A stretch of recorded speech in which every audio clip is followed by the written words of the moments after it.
Mes chers fils et filles en Christ, permettez-moi de vous poser une question qui remue les profondeurs de votre âme. Combien de fois avez-vous entendu les paroles sacrées du psaume 23 ?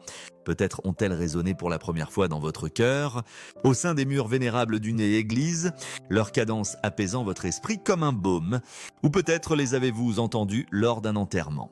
Offrant du réconfort au cœur de l'ombre du deuil, peut-être les avez-vous apprises par cœur, les murmurant dans les moments d'épreuve, cherchant le secours de leur assurance divine. Mais je vous pose une question aujourd'hui. Avez-vous véritablement découvert le secret caché dans ce psaume sacré, une vérité si profonde qu'elle dévoile le cœur même de l'amour de Dieu pour vous, un amour qui transforme, qui soutient, qui vous conduit vers un repos éternel ? Ces questions ne sont pas là pour vous troubler, mais pour vous attirer dans une communion plus profonde avec le bon berger qui vous connaît par votre nom et vous appelle à ses côtés en tant que votre père spirituel, successeur de Pierre, en chargé de guider l'Église universelle. Je m'adresse à vous avec l'autorité solennelle de ma charge et la tendresse d'un père s'adressant à ses enfants chéris.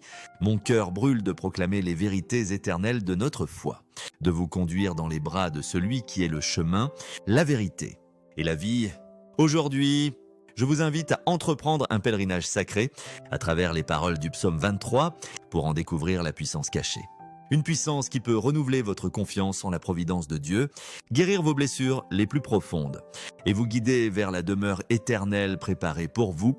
Avant de commencer ce voyage, je vous invite que vous viviez dans les villes vibrantes de Rome, Manille, Nairobi, ou dans les villages tranquilles du monde, à partager votre nom et votre lieu d'origine dans les commentaires ci-dessous, afin que nous puissions nous unir comme une seule famille en Christ, élevant nos cœurs ensemble dans la prière. Que la lumière de la grâce de Dieu illumine vos foyers et vos cœurs. Commençons par une bénédiction. Que la paix de notre Seigneur Jésus-Christ, l'amour de Dieu et la communion de l'Esprit Saint soient avec vous tous. Permettez-moi de vous raconter une histoire qui m'a profondément touché. Lors d'une visite pastorale dans une paroisse modeste à São Paulo, au Brésil, j'ai rencontré une femme nommée Clara. Son histoire a touché les profondeurs de mon âme. Clara, une veuve, avait enduré des années de épreuves, élevant ses enfants dans un quartier marqué par la pauvreté et les conflits. Pourtant, dans le silence de son église paroissiale, elle a trouvé du réconfort dans le psaume 23. S'accrochant à sa promesse de provision et de paix divine, elle m'a partagé comment ces paroles sont devenues son encre, la guidant à travers les épreuves et la remplissant d'espérance. La foi de Clara, enracinée dans la vérité de ce psaume, a transformé sa vie et inspirer sa communauté, alors qu'elle partageait sa confiance en le bon berger avec les autres. Son histoire est un témoignage vivant de la puissance de la parole de Dieu, et c'est avec cette même espérance que je me tourne maintenant vers vous pour dévoiler le secret du psaume 23, un secret qui révèle le berger qui ne nous abandonne jamais. Le contexte du psaume 23, la vie de David. Pour saisir pleinement ce psaume sacré, nous devons d'abord plonger dans la vie de son auteur, le roi David, car ses paroles ne sont pas de simples poèmes, mais le reflet d'une expérience vécue. David, un homme qui a connu les sommets de la gloire et les abîmes du péché, fut appelé un homme selon le cœur de Dieu.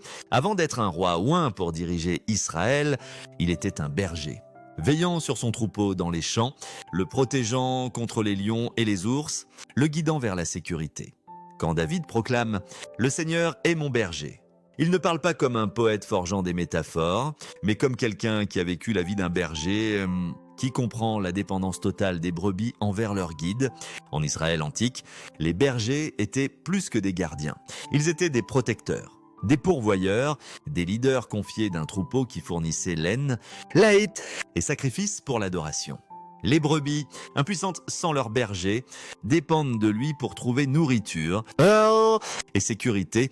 De la même manière, nous dépendons de notre berger divin.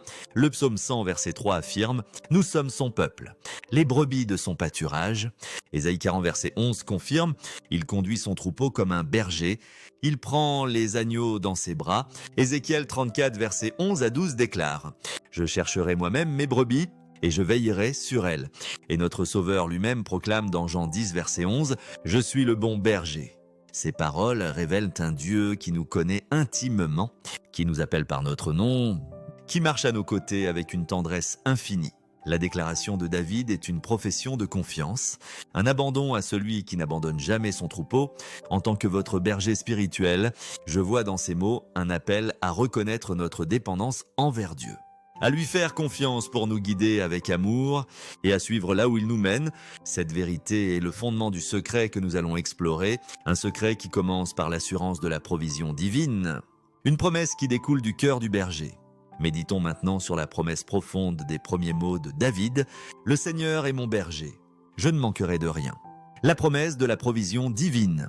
Combien de fois ressentons-nous le poids du manque, peut-être un manque de ressources matérielles, alors que nous luttons pour répondre aux besoins de nos familles, peut-être un manque de direction, alors que nous nous tenons à la croisée des chemins de la vie, incertains du chemin à prendre, ou peut-être un manque d'amour, de paix ou de but, nous laissant agités et anxieux dans un monde qui nous pousse à chercher toujours plus.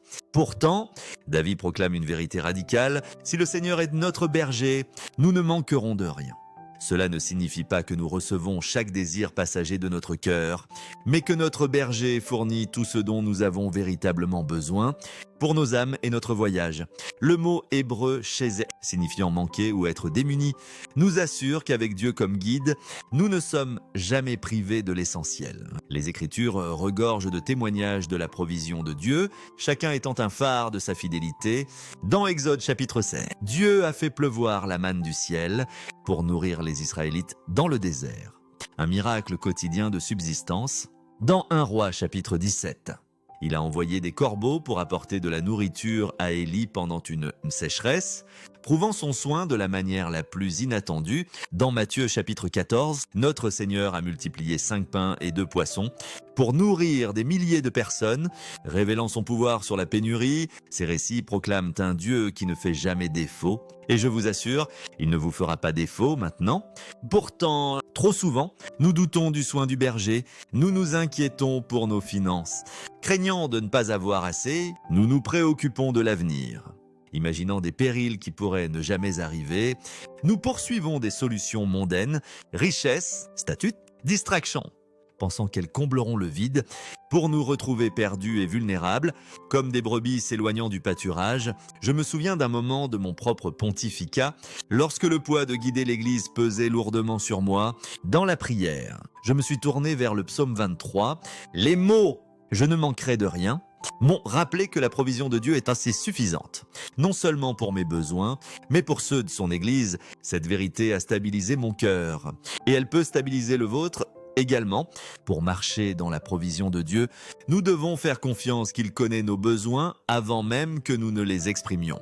Comme Matthieu 6, verset 8 nous le rappelle, « Votre Père sait ce dont vous avez besoin avant que vous ne le lui demandiez. » Nous devons prier avec attente, comme Philippiens 4, verset 6 à 7 nous l'enseigne, présentant nos requêtes à Dieu avec action de grâce, faisant confiance à sa paix pour garder nos cœurs. Nous devons chercher son royaume avant tout, comme Matthieu 6, verset 33 l'ordonne. Cherchez d'abord le royaume de Dieu et sa justice, et toutes ces choses vous seront données par surcroît. Et nous devons nous reposer dans son timing, car sa provision, bien que pas toujours immédiate, est toujours opportune. Le secret réside ici. Notre berger est suffisant. Avec lui, nous ne manquons de rien, car il est notre provision, notre suffisance, notre tout. En embrassant cette vérité, tournons-nous vers le don du repos, car la provision mène naturellement à la paix d'une âme en repos, dans les soins du berger. Une paix qui nous prépare à nous coucher dans des pâturages verdoyants. Le don du repos. Considérez maintenant l'invitation divine au repos. Il me fait reposer dans des pâturages verdoyants, dans un monde qui glorifie l'activité incessante.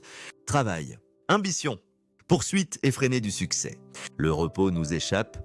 Nos esprits s'emballent avec des soucis, facturés impayés, échéances imminentes, relations tendues, incertitude de demain. Même lorsque nous faisons une pause, nos cœurs restent agités, alourdis par les peurs et les distractions. Pourtant, le berger nous appelle au repos, à nous coucher dans des champs luxuriants, symbole de paix, d'abondance et de soins divins. Cette image évoque une tranquillité que nos âmes désirent ardemment, mais elle révèle aussi une vérité plus profonde. Le véritable repos vient uniquement par la confiance en celui qui nous guide. Les brebis ne se reposent que lorsque 4 conditions sont remplies. Elles doivent être libres de la peur, car la moindre perturbation les maintient en alerte, libres de la tension. Car les conflits au sein du troupeau engendrent l'agitation, libres de la faim, car une brebis affamée ne peut se détendre, et libre des parasites, car les irritations empêchent le repos. De même, nous restons spirituellement agités lorsque nous sommes tourmentés par la peur de l'avenir, les conflits non résolus avec autrui.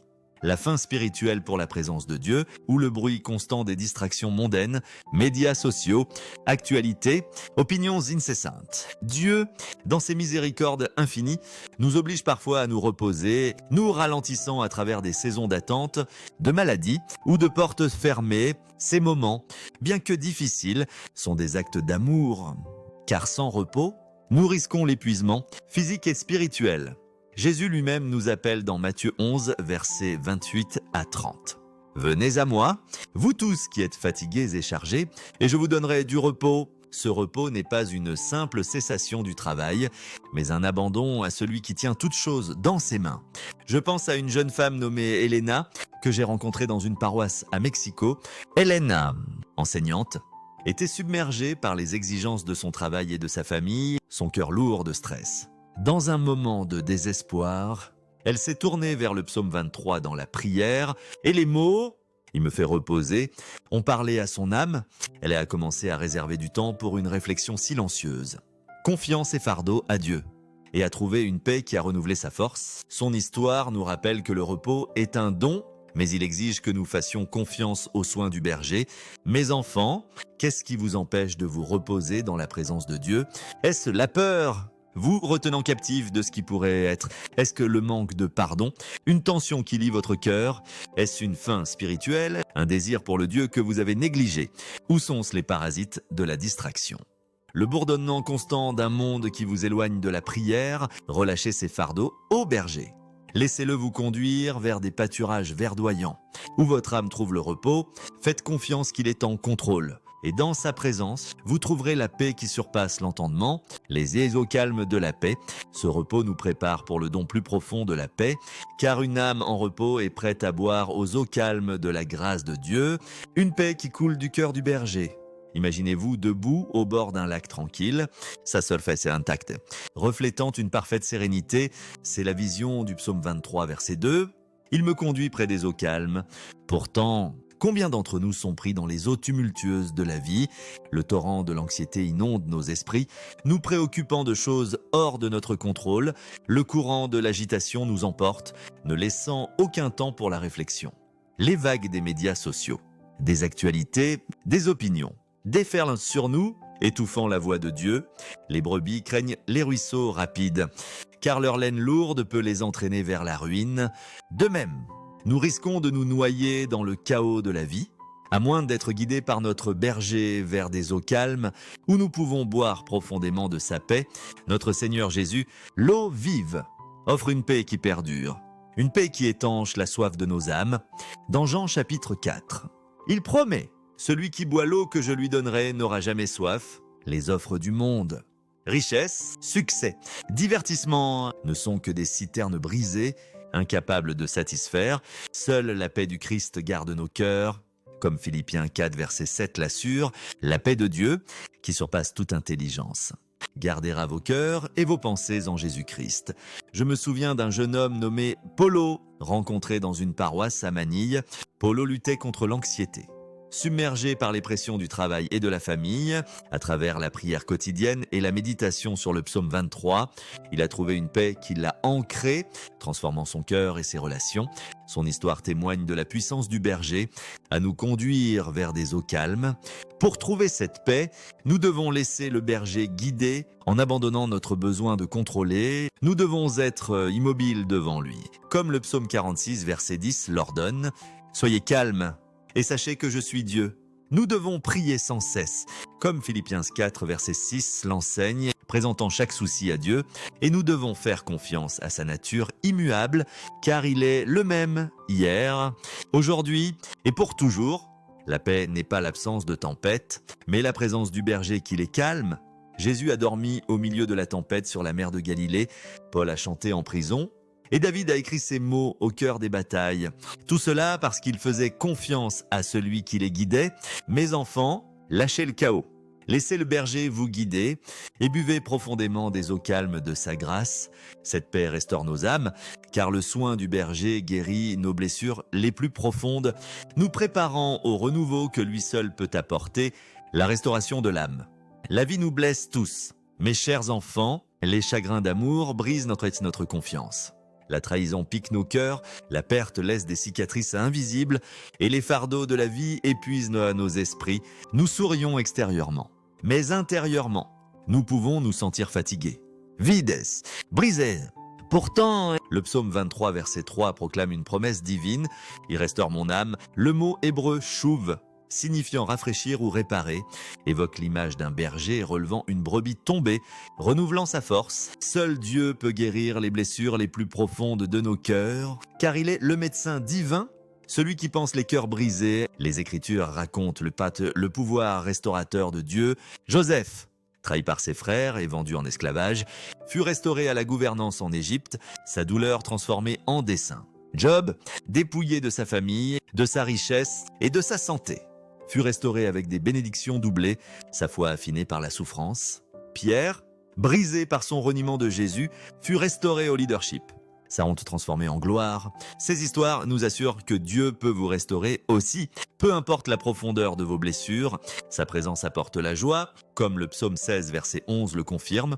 Dans ta présence est la plénitude de la joie. Sa parole ranime, comme le psaume 19, verset 7 l'affirme. La loi de l'Éternel est parfaite. Elle restaure l'âme, sa grâce transforme, comme Ésaïe 61, verset 3 le promet, donnant la beauté pour les cendres, l'huile de la joie pour le deuil. Je me souviens d'une femme nommée Maria, rencontrée à Mexico. Maria, mère célibataire, portait la douleur de la perte et des luttes. Son cœur lourd de chagrin. Pourtant, à travers les sacrements, particulièrement l'Eucharistie et la réflexion quotidienne sur le psaume 23, elle a trouvé la guérison. Les mots « Il restaure mon âme » sont devenus sa prière, et la grâce de Dieu a renouvelé son esprit, lui permettant de servir les autres avec joie. Son histoire nous rappelle que la restauration n'est pas un événement unique, mais un voyage. Une œuvre continue des mains du berger, quelle que soit la brisure que vous portez, chagrin, regret, honte. Remettez-la à lui, il n'a pas fini avec vous, il restaure encore, guérit encore, travaille encore pour votre bien, la guidance dans les chemins de la justice. Cette guérison nous prépare pour la guidance. Car une âme restaurée est prête à suivre les chemins du berger, faisant confiance à sa direction à chaque pas. Dans les moments d'incertitude, lorsque nous nous tenons au carrefour de la vie, nous aspirons à une direction, l'avenir semble imposant. Les décisions pèsent lourdement. Et nous nous demandons, Seigneur, quel chemin dois-je prendre ? Le psaume 23, verset 3 offre l'espérance. Il me conduit dans les sentiers de la justice. Pour l'amour de son nom, ces sentiers, justes et vrais, ne sont pas toujours faciles, car ils peuvent mener à travers des épreuves, des attentes ou des sacrifices. Pourtant, ils sont toujours les meilleurs, car ils reflètent la gloire de Dieu et accomplissent son dessein pour nos vies. Le berger nous guide avec sagesse et amour, assurant que nous marchons dans sa vérité. Il guide à travers sa parole, comme le psaume 119, verset 105 le déclare. Ta parole est une lampe à mes pieds et une lumière sur mon sentier. Il conduit par l'Esprit Saint, comme Jean 16, verset 13 le promet. L'Esprit de vérité vous conduira dans toute la vérité. Il dirige à travers des conseils sages, comme Proverbe 11, verset 14 l'affirme. Là où il n'y a pas de direction, un peuple tombe, mais dans l'abondance des conseillers, il y a la sécurité. Et il navigue à travers des portes ouvertes et fermées, comme Apocalypse 3, verset 7 l'énonce. Ce qu'il ouvre, personne ne peut le fermer.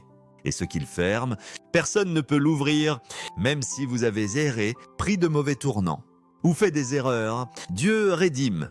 Romains 8, verset 28 assure « Toutes choses concourent au bien de ceux qui aiment Dieu ». Je pense à un jeune prêtre, le père Jean, rencontré dans une paroisse rurale en Pologne. Le père Jean a fait face à une crise de direction au début de son ministère, incertain de la manière de servir son troupeau à travers la prière, les Écritures et les conseils de son évêque.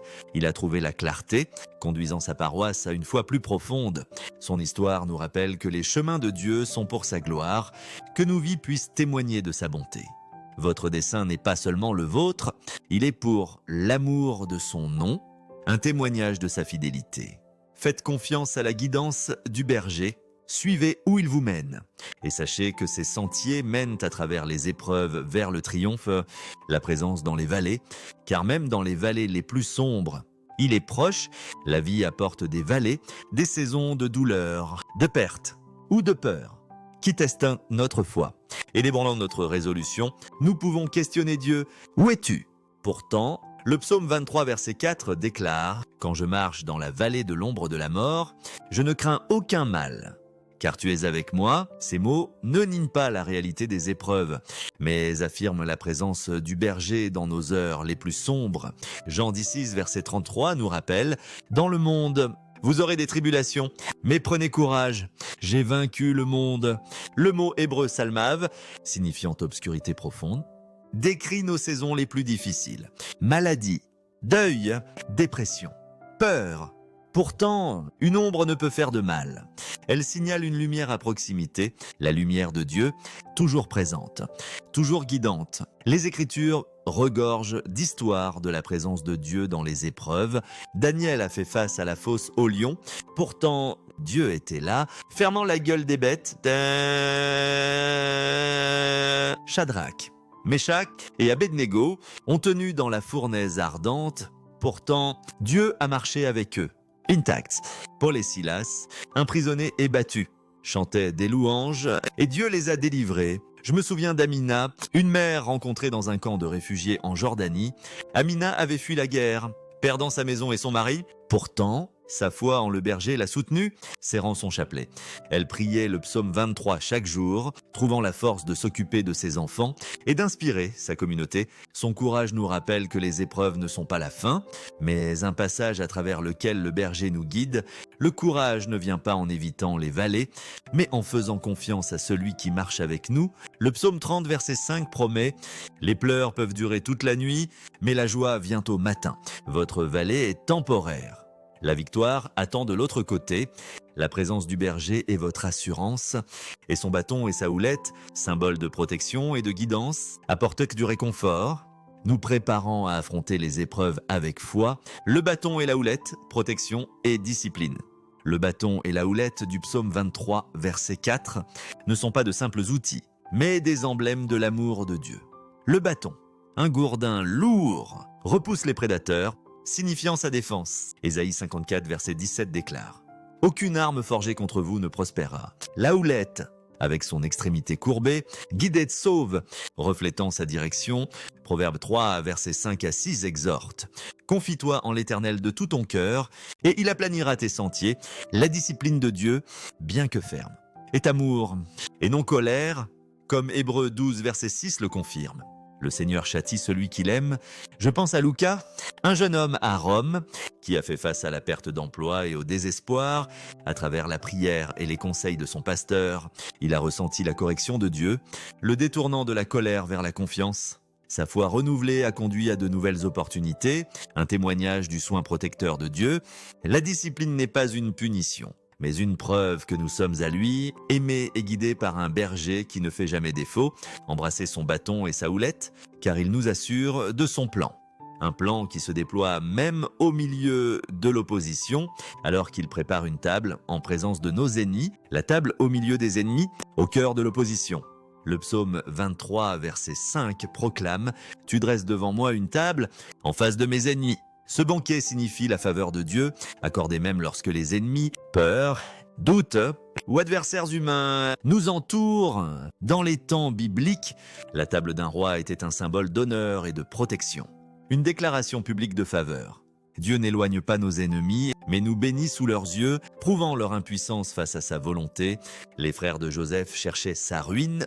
Pourtant, Dieu l'a élevé à la gouvernance. Les ennemis de Daniel l'ont jeté au lion. Pourtant, Dieu l'a délivré. Les adversaires de Jésus pensaient que la croix était leur victoire. Pourtant, il est ressuscité triomphant. Ésaïe 54, verset 17 assure « Aucune arme forgée contre vous ne prospérera. Pour s'asseoir à la table de Dieu, faites confiance à son contrôle. Ignorant les distractions de l'ennemi, nourrissez-vous de sa vérité. Sa parole, c'est sacrement. Ses promesses. Plutôt que des mensonges, de la peur ou du doute, votre victoire n'est pas seulement pour votre gloire, mais pour la sienne. un témoignage qui attire les autres à lui. Je me souviens de Sophia, une jeune femme à Rome qui a fait face à l'opposition sur son lieu de travail pour sa foi. En faisant confiance à Dieu et en vivant avec intégrité, elle a gagné le respect, sa vie devenant une table de la faveur de Dieu. Son histoire nous rappelle que la victoire est assurée dans la présence du berger, nous menant à l'abondance de son onction, l'onction et l'abondance. Les mots de David dans le psaume 23, verset 5. Tout un, ma tête d'huile, ma coupe déborde, parle de la faveur abondante de Dieu. L'onction signifie la consécration. Nous mettant à part pour le dessein de Dieu, comme les rois et les prêtres étaient oints en Israël, elle apporte la guérison, car l'huile apaisait les blessures, et la protection, car les bergers l'utilisaient pour protéger les brebis des parasites. Et Jean 2, verset 20 confirme, vous avez une onction du Saint, vous êtes choisis, guéris et gardés par l'Esprit de Dieu. La coupe débordante révèle un Dieu d'abondance, comme Jean 10, verset 10 le déclare. Je suis venu pour qu'ils aient la vie et qu'ils l'aient en abondance. Pour vivre dans ce débordement, restez proche du berger par la prière et l'adoration. Vivez généreusement, comme Proverbe 11, verset 25 l'énonce, une personne généreuse prospérera, celui qui rafraîchit les autres sera rafraîchi. Obéissez à sa voix, comme Deutéronome 28, verset 2 le promet, toutes ces bénédictions viendront sur vous et vous rattraperont. Si vous obéissez à l'Éternel votre Dieu, sa faveur vous équipe pour bénir les autres. Un fleuve de grâce coulant à travers vous, cette abondance nous assure de ses bénédictions incessantes, car sa bonté et sa miséricorde nous poursuivent tous les jours de notre vie, la poursuite de la bonté et de la miséricorde. L'imprévisibilité de la vie peut engendrer la peur. Ça engendre la peur. Pourtant, le psaume 23, verset 6 déclare avec audace « Oui, la bonté et la miséricorde me suivront tous les jours de ma vie ». Le mot hébreu « radaf », signifiant poursuivre, révèle des bénédictions qui nous traquent sans relâche. La bonté de Dieu apporte la faveur, la provision et la paix. Sa miséricorde couvre nos manquements, offrant le pardon et la grâce. Lamentation 3, versets 22 à 23 nous rappelle « Ses miséricordes sont nouvelles chaque matin ». Romains 8, verset 28 assure « Toutes choses concourent au bien de ceux qui aiment Dieu, même dans les épreuves. Les bénédictions de Dieu travaillent pour nous, pour marcher dans ses bénédictions, rester près du berger par sa parole et les sacrements. Attendez sa bonté, comme le psaume 27, verset 13 le proclame. Je suis convaincu que je verrai la bonté de l'Éternel dans le pays des vivants. Faites confiance à son œuvre dans les épreuves, car elles ne peuvent arrêter sa faveur. Je me souviens de Matteo, un jeune homme à São Paulo, dont la vie était autrefois marquée par le désespoir. Par la foi, il a embrassé la miséricorde de Dieu, devenant un phare d'espérance dans sa communauté. Son histoire nous rappelle que la bonté et la miséricorde nous poursuivent, transformant chaque pas en un témoignage, nous menant à la promesse ultime de la sécurité éternelle, la demeure éternelle. Enfin, le psaume 23, verset 6 proclame « Je demeurerai dans la maison de l'Éternel pour toujours ». C'est la promesse ultime. Notre maison est avec Dieu. Jean 17, verset 3 définit la vie éternelle. La vie éternelle, c'est qu'ils te connaissent, toi, le seul vrai Dieu, et Jésus-Christ que tu as envoyé. La vie éternelle commence maintenant, dans la connaissance de Jésus, nous libérant de la peur de la mort ou de la perte. Vivez avec cette perspective, cherchez la présence de Dieu par la prière et l'Eucharistie, concentrez-vous sur les valeurs éternelles et partagez son amour. Notre véritable maison est avec Jésus, où nous demeurerons pour toujours. Une invitation à vivre le psaume 23. Le psaume 23 n'est pas une simple poésie, c'est une promesse divine, un témoignage du berger qui marche avec vous, pourvoit pour vous, vous restaure et vous conduit à la maison. En tant que votre Père dans la foi, je proclame que ce berger est le vôtre, vous appelant à lui faire confiance, que vous soyez dans des pâturages verdoyants, des vallées sombres, ou à une table entourée d'ennemis. Il est proche, ferez-vous confiance en lui aujourd'hui, Père éternel. Nous te louons pour ton Fils, Jésus-Christ, notre bon berger. Jérémie 1, verset 5 affirme « Avant que je ne te forme dans le sein de ta mère, je te connaissais. Avant ta naissance, je t'ai mis à part. Guide-nous, pourvois pour nous, restaure-nous et conduis-nous à ta demeure éternelle. Remplis-nous de ta paix qui surpasse l'entendement. Guéris nos blessures et que ta bonté et ta miséricorde nous poursuivent tous les jours de notre vie, que nos vies reflètent ta gloire par notre Seigneur Jésus-Christ. Amen. Mes enfants, portez ce message de l'amour du bon berger dans le monde, méditez sur ses promesses. Vivez-les avec audace et partagez son amour avec ceux qui vous entourent. Soyez un phare d'espérance dans vos familles, vos communautés et vos lieux de travail, proclamant le berger qui ne fait jamais défaut. Que la grâce de notre Seigneur Jésus-Christ, l'amour de Dieu et la communion de l'Esprit Saint soient avec vous toujours. Amen.